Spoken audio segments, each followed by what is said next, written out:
Hello students, welcome everyone. তো আমরা 388 পেজের পর্ষদের টেস্ট পেপারের ম্যাথের সলিউশন করছিলাম। তো লং কোশ্চেন সলভ করছি আমরা। লং কোশ্চেনের আগের ক্লাসে 12 দাগ 13 দাগ হচ্ছে, আজকে 14 দাগ থেকে শুরু করছি। দেখো 14 দাগের একে সমদৈর্ঘ্যের ধার বিশিষ্ট দুটি ঘনক পাশাপাশি যুক্ত করে একটি আয়তঘন তৈরি করা হলো। অর্থাৎ দুটো ঘনক এইরকম, এই একটা আছে, এই একটা আছে, পাশাপাশি রেখে আয়তঘন তৈরি করা হয়েছে দুটোই। ঠিক আছে, বা এটার আরেকটু বড় হচ্ছে। মনে করো এর প্রত্যেকটা বাহু এ, ঠিক আছে। যদি এ হয়, এবার যখন আয়তঘনকে পরিণত হলো, এর দৈর্ঘ্যটা এ একক হয়ে যাবে, দৈর্ঘ্যটা 2a হয়ে যাবে। যখনই দুটো ঘনক পাশাপাশি রেখে ঘনকের প্রতিটা বাহু যদি এ একক হয়, তখন দৈর্ঘ্যটা পাশাপাশি রেখে আয়তঘন তৈরি করা হলে আয়তঘনকের দৈর্ঘ্যটা 2a হয়ে যাবে, কিন্তু প্রস্থ এবং উচ্চতা দুটো এ করেই থাকবে, এ একক করেই থাকবে। ঠিক আছে, এবার আয়তঘনকের সমতলের ক্ষেত্রফল বলে দিয়েছে 360 বর্গ সেমি, তবে আয়তঘনকের ঘনফল। আচ্ছা, ধরছি ঘনকের প্রতিটি বাহু ছিল, ধরি ঘনকটির প্রতিটি বাহু ছিল সমান a সেমি। ঠিক আছে, তাহলে অতএব ঘনকের দৈর্ঘ্য কত হবে? দুটো পাশাপাশি রেখায় দৈর্ঘ্য হবে সমান a প্লাস a সেমি, দুটোকে পাশাপাশি রাখলে সমান 2a সেমি হয়ে যাচ্ছে। আয়তঘনকের প্রস্থ কত? প্রস্থটা a সেমি থাকবে, প্রস্থ এবং উচ্চতা সেম থাকবে। ঠিক আছে, অতএব আয়তঘনকের উচ্চতাও সেম থাকবে। ঠিক আছে, উচ্চতা a সেমি। অতএব আয়তঘনকের সমগ্র তলের ক্ষেত্রফলটা কত হবে? আয়তঘনকের সমগ্র তলের ক্ষেত্রফল হচ্ছে 2 ইন্টু দৈর্ঘ্য ইন্টু প্রস্থ প্লাস এই যে প্রস্থ এ ইন্টু উচ্চতা এ প্লাস এই উচ্চতা ইন্টু দৈর্ঘ্য এত বর্গ সেমি। ঠিক আছে, তাহলে 2 ইন্টু এইটা হয়ে যাচ্ছে 2a square plus a square, এইটা গুণ করলে 2a স্কোয়ার, এত বর্গ সেমি। তাহলে কত হয়ে যাচ্ছে দেখো, 2 ইন্টু 2 আর 2 4, 5a স্কোয়ার বর্গ সেমি সমান 10a স্কোয়ার বর্গ সেমি। ঠিক আছে, তাহলে এইটা সমগ্রতলের ক্ষেত্রফল আমরা নির্ণয় করলাম। আবার সমগ্রতলের ক্ষেত্রফল বলে দেওয়া আছে, দুটো একটাই আয়তঘনকের। ঠিক আছে, তাহলে এ দুটো সমান হবে শর্ত অনুসারে। অতএব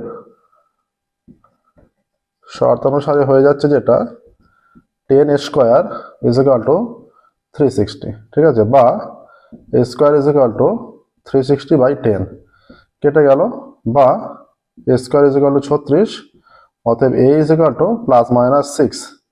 ঠিক আছে, অতএব ঘনকের কি চেয়েছে এখানে? এটা ঘনকের বাহু আমরা ধরেছিলাম, ঘনকের বাহু পেলাম। অর্থাৎ ঘনকের বাহুর দৈর্ঘ্য সমান 10 সেমি। ঠিক আছে, অতএব ঘনকটির ঘনফল সমান 10 কিউব এত ঘন সেমি। হ্যাঁ, 10-এর কিউব মানে 1000, এটাই অ্যান্সার, 1000 ঘন সেমি। ঠিক আছে, দেখো সহজ অঙ্ক।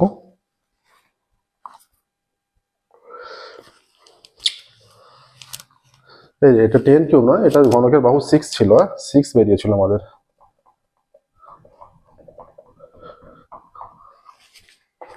ঘনকের বাহু দৈর্ঘ্য 6 সেমি, ঘনফল 6 তার কিউব ঘন সেমি সমান 216 ঘন সেমি। বাহু দৈর্ঘ্য a ইজ ইকুয়াল টু 6 বেরিয়েছে। ঠিক আছে, আচ্ছা 14 দাগের 2 এর অঙ্কে 2 এর বলছে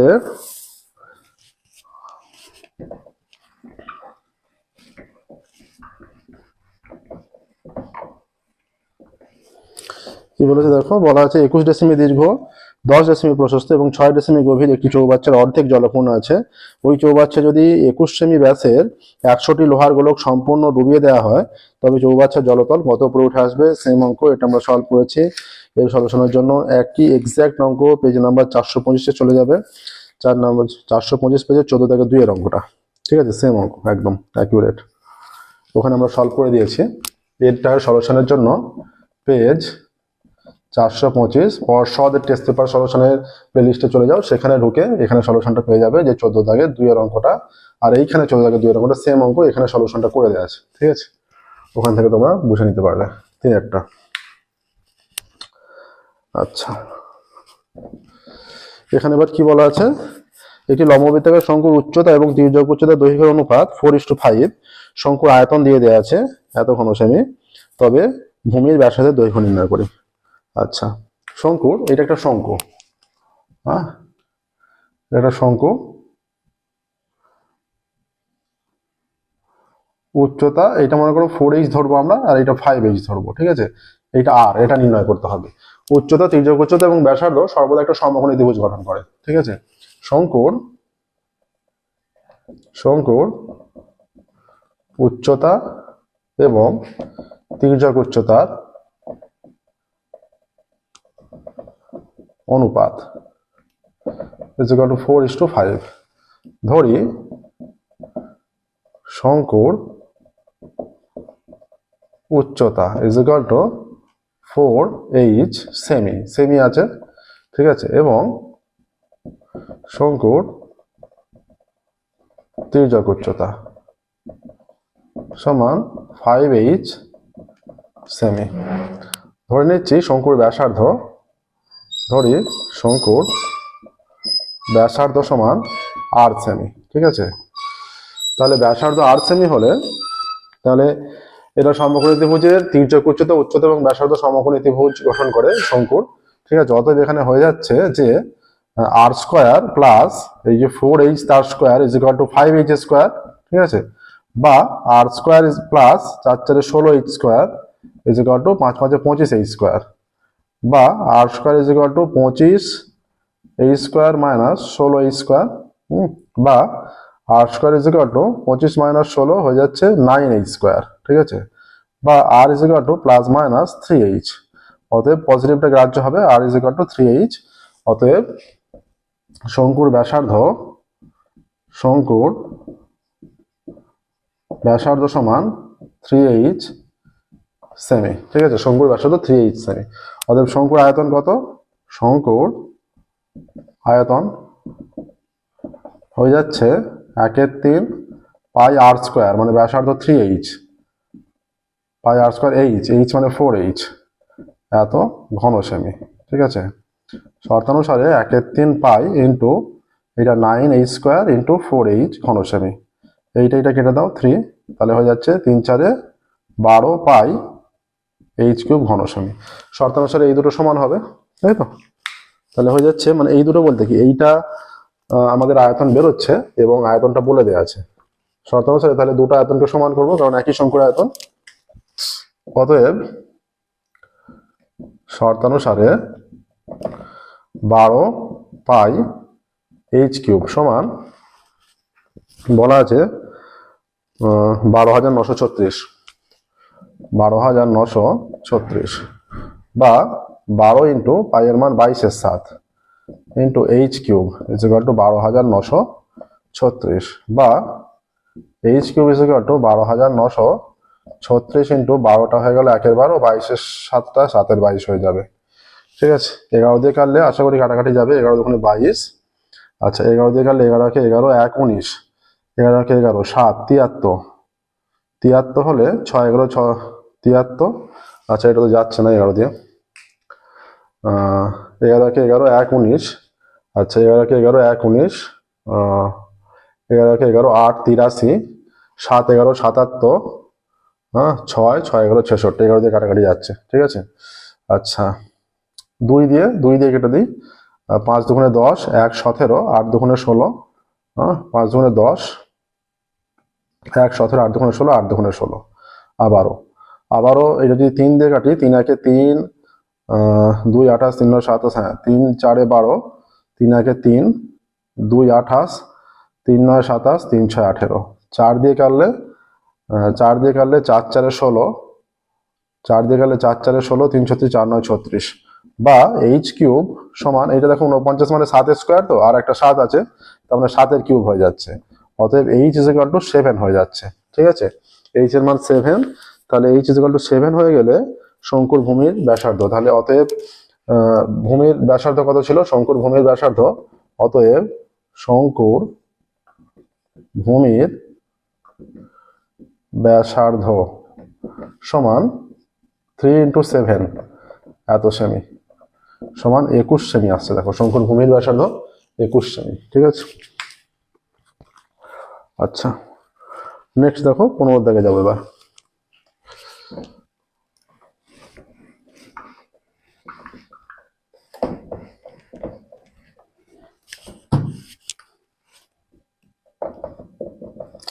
পনেরো দাগের একের অঙ্ক এখানে কি বলা আছে দেখো, প্রাপ্ত নাম্বার দেওয়া আছে, ছাত্র সংখ্যা দেওয়া আছে, তো যৌগিক গড় নির্ণয় করতে হবে। অঙ্কটা একটু বড় হবে কারণ 10-এর কম আছে।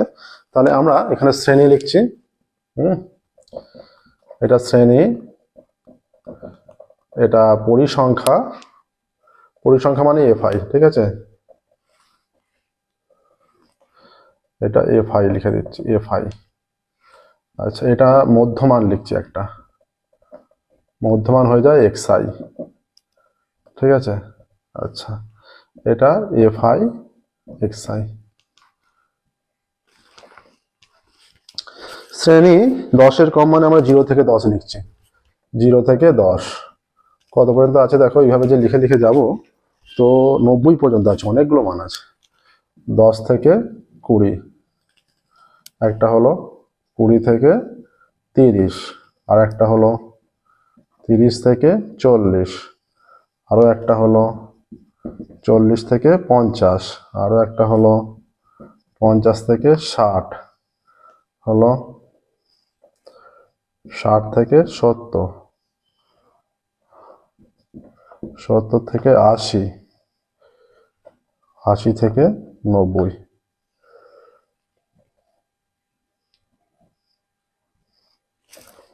ঠিক আছে, প্রথমটা দেখো বলেছে 10-এর কম 12টা মান আছে, তাহলে এটা 12 হয়ে যাবে। আচ্ছা, 20-র কম আছে 22টা, তাহলে 22 মাইনাস 12 করতে হবে, কারণ এই যে 22টা মানে 10-এর কম আবার 20-র কম, তাহলে যেগুলো 10 থেকে 20-র মধ্যে বিয়োগ করে দিতে হবে। 22 মাইনাস 12 সমান 10। আচ্ছা, 30-এর কম 40টা আছে, এটা তাহলে 40 মাইনাস 22 হয়ে যাবে। 40 মাইনাস 22 18 হয়ে যাচ্ছে। এবার দেখো 40-এর কম 60, তাহলে এটা হয়ে যাবে 60 মাইনাস 40 সমান 20 হয়ে যাচ্ছে। আচ্ছা, 50-এর কম 72, 72 মাইনাস 60 হবে, তাহলে এটা হয়ে যাচ্ছে 72 মাইনাস 60 সমান 12। আচ্ছা, 60-এর কম কত আছে 87, তাহলে 87 মাইনাস 72, 87 মাইনাস 72 সমান 15 হয়ে যাচ্ছে। এরপর 102, 102 মাইনাস 87 হবে, 102 মাইনাস 87 কত হবে 15ই হবে। 102 মাইনাস 87, 111 মাইনাস 102 9, 111 মাইনাস 102, 8 রেখে 9। আচ্ছা, 120 মাইনাস 111 9, এটাও 9। এবার মধ্যমান নিতে হবে প্রত্যেকটা। মধ্যমান হয়ে যাচ্ছে 0 থেকে 10-এর মধ্যমান 5, 10 থেকে 20-এর মধ্যমান 15, 20 থেকে 30-এর মধ্যমান 25, 30 থেকে 40-এর মধ্যমান 35, একইভাবে এটা 45, এটা 55, এটা 65, এটা 75, এটা 85, 5 12 60, 15 10-কে 150। আচ্ছা, 25-কে 18 দিয়ে গুণ করলে 450, তাই তো, কারণ 4টে 25-এ 100 হয়। হ্যাঁ, তাহলে 16টা 25-এ 400, তাহলে আর দুটো 25 এক্সট্রা থাকলো 450, 25 দুগুণে 70, 700, 45 ইন্টু 12, 45-কে 12 দিয়ে গুণ করলে 45 10-এ 450, আর তাহলে 540 হয়ে যাচ্ছে। আচ্ছা, 55 ইন্টু 15, 55 10-কে 550, হ্যাঁ, 55 10-এ 550, আর 50 এইটার অর্ধেক 275 হচ্ছে, ঠিক আছে।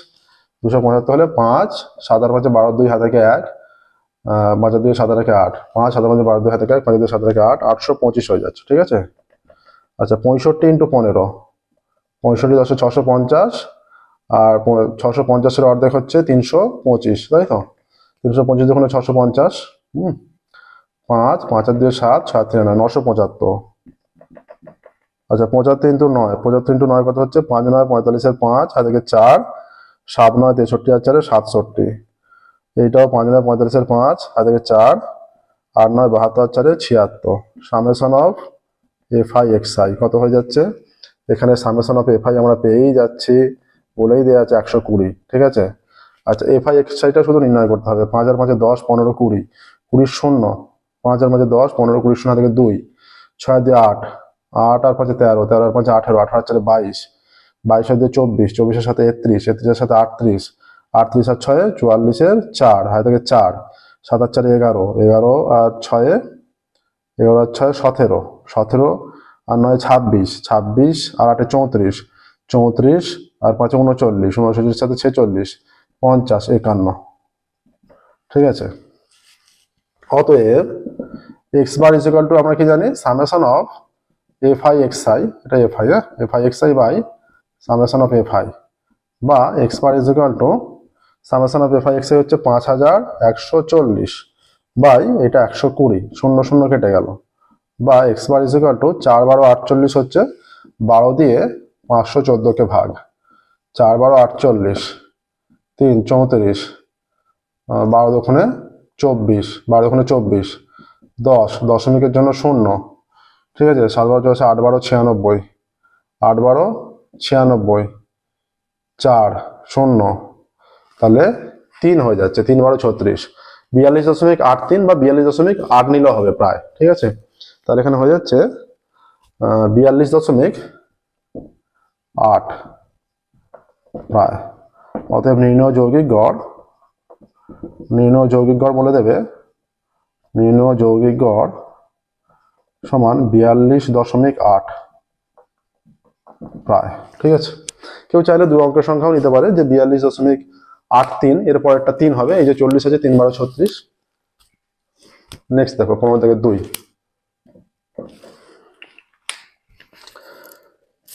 সংখ্যাগুলোর মান নির্ণয় করতে বলেছে 15 থেকে 2 একটা। এই অঙ্কটা কিন্তু একটু ক্যালকুলেশনে বড় ছিল, তোমাদের যদি চয়েসের থাকে এটা না, এই অঙ্কটা সলভ করে, এটা সলভ না করে অপশন যদি থাকে সেই অপশনের অঙ্ক সলভ করা বেশি বুদ্ধিমানের হবে, কারণ সংখ্যাগুলোর মান এটা সহজ, অত বড় ক্যালকুলেশন নয়। ঠিক আছে, আচ্ছা নেক্সট দেখো সংখ্যাগুলোর মান নির্ণয়ের 8 13 19 32 12 6, এটা আমরা সলভ করেছি 300 এর জন্য 394 পেজে চলে যাবে। ঠিক আছে, 394 পেজে এটা শুধুমাত্র 45 থেকে 54, এই যে 8 13 19 32 12 6, সংখ্যাগুলো মান নির্ণয় 394 পেজে যেটা থামছে আমাদের প্লেলিস্টে, তোমরা 15 থেকে 3 অঙ্কটা, এইখানে যেটা 15 থেকে 2 আছে পেজ 394, তাই তো, 15 থেকে 3 অঙ্কটা, এটা সেম অঙ্ক এখানে সলিউশন পেয়ে যাবে। এখানে যেহেতু সলিউশন করা আছে, আমরা আবার রিপিট সলিউশন সেম অঙ্কের করছি না। ঠিক আছে, নেক্সট দেখো এবার আমরা 15 থেকে 3 অঙ্কে চলে যাব। তো 15 থেকে 3 অঙ্ক, এটা কি বলেছে, 100 থেকে 120, 120 থেকে 140 এরকম দেওয়া আছে। ঠিক আছে, আচ্ছা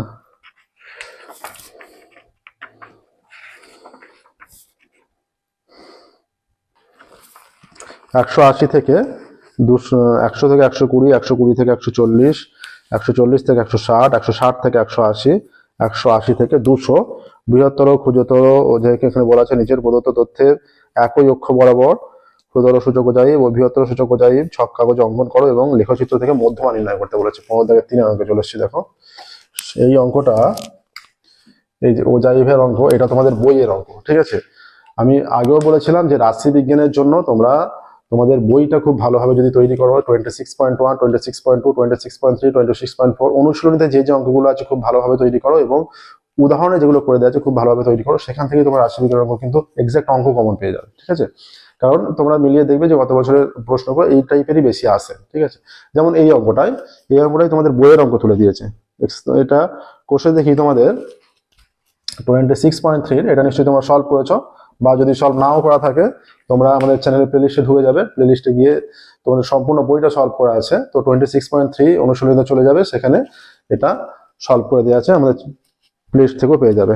ঠিক আছে, তো এটা তোমাদের বইয়ের কোর্সে দেখি 26.3 এর 4 দাগের অঙ্ক। ঠিক আছে, 4 দাগের অঙ্ক তোমাদের যদি করা থাকে সেখানে পেয়ে যাবে, যদি না করা থাকে প্রত্যেকটা কোর্সে দেখি 26 আমাদের প্লেলিস্টে করে দেওয়া আছে সম্পূর্ণ সলিউশন, সেখান থেকেও তোমরা দেখে নিতে পারবে যদি অসুবিধা হয়। ঠিক আছে, তো দেখো এর সাথে সাথে পেজ নাম্বার 388 সম্পূর্ণ সলিউশন হয়ে গেল। তো আজকের ক্লাস আমরা এখানেই স্টপ করছি, ফিরবো পরের ক্লাসে, এবং পরবর্তী ক্লাসে আমরা সলভ করা শুরু করব 300, এর আগের পেজ আছে 384 পেজের ম্যাথসের প্রবলেম সলভ করা শুরু করব। ওকে, আজকের মতো এখানে স্টপ করছি। Thank you everyone.